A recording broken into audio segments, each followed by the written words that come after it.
ओम नमः शिवाय।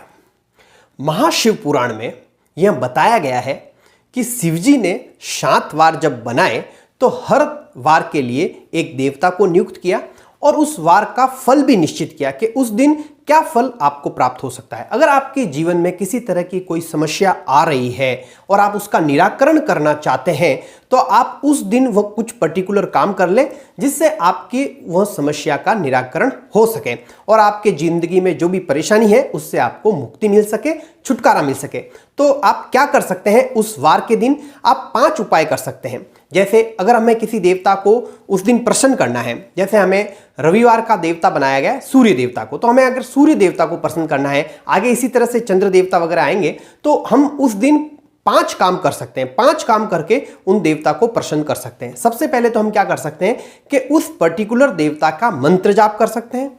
दूसरा हम क्या कर सकते हैं, उस दिन होम कर सकते हैं। तीसरा हम क्या कर सकते हैं, दान कर सकते हैं। चौथा हम क्या कर सकते हैं, तप कर सकते हैं। और 5वां हम क्या कर सकते हैं, किसी प्रतिमा के अंदर, किसी मूर्ति के अंदर उस देवता को मानते हुए 16 उपचारों से उनकी पूजा अर्चना कर सकते हैं। तो इन 5 में से 5 या कोई एक उपाय करके हम उन भगवान को उस दिन प्रसन्न कर सकते हैं।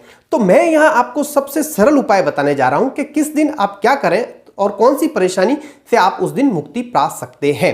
तो जैसे कि आप आरोग्य चाहते हैं, आप चाहते हैं कि आपका शरीर स्वस्थ रहे, तो आपको रविवार के दिन सूर्य भगवान की पूजा अर्चना करनी चाहिए, सूर्य को जल अर्पित करना चाहिए। अब बात करते हैं सोमवार की। सोमवार के लिए जो देवता नियुक्त किया, चंद्रमा देवता को संपत्ति का कारक बनाया गया और यह कहा गया कि सोमवार के दिन आप लक्ष्मी माता की पूजा अर्चना करें जिससे आपको संपत्ति प्राप्त हो। और यह कैसे करना है आपको कि इस दिन माता लक्ष्मी जी को आपको घृत मिश्रित अन्न अर्पित करना है, मतलब घी से बना हुआ कोई पकवान अर्पित करना है और फिर उसका आपको दान भी करना है। अगर आपको कोई गंभीर बीमारी है, अगर आपको कोई व्याधि हो चुकी है, अगर बीमारी है और उससे आप मुक्ति चाहते हैं, तो मंगलवार के दिन आपको काली माता का पूजन अर्चन करना चाहिए और उस दिन आपको मूंग है, अरहर है, उड़द है, इनसे बना हुआ कोई भी पकवान माता को अर्पित करके इनका आपको दान करना चाहिए।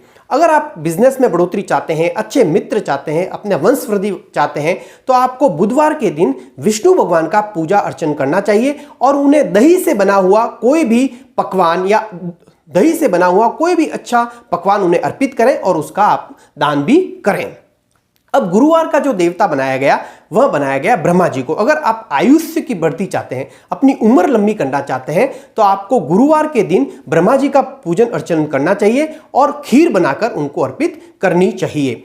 अब हम बात करते हैं शुक्रवार की। अगर आप अपने जीवन में लग्जरी चाहते हैं, भोग चाहते हैं, विलासिता चाहते हैं, तो आपको शुक्रवार के दिन इंद्रदेव का पूजन करना चाहिए, उन्हें मिठाई अर्पित करनी चाहिए। और शुक्रवार के दिन आप एक और काम कर सकते हैं कि स्त्रियों को अच्छे वस्त्र आप दान कर सकते हैं।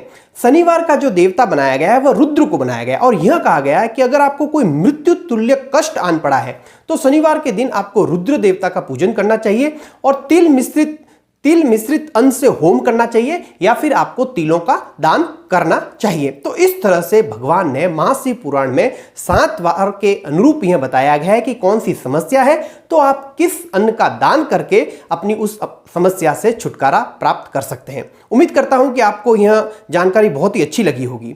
आगे हम इसी तरह की अच्छी जानकारियां लेके आएंगे। आपसे एक निवेदन है कि आप नोटिफिकेशन बटन को ऑन करके रखें और हमारे चैनल को जरूर लाइक करें, सब्सक्राइब करें, तो जिससे जब भी हम नया वीडियो लेके आएं तो आपको तुरंत मिल सके। इसी के साथ ओम नमः शिवाय।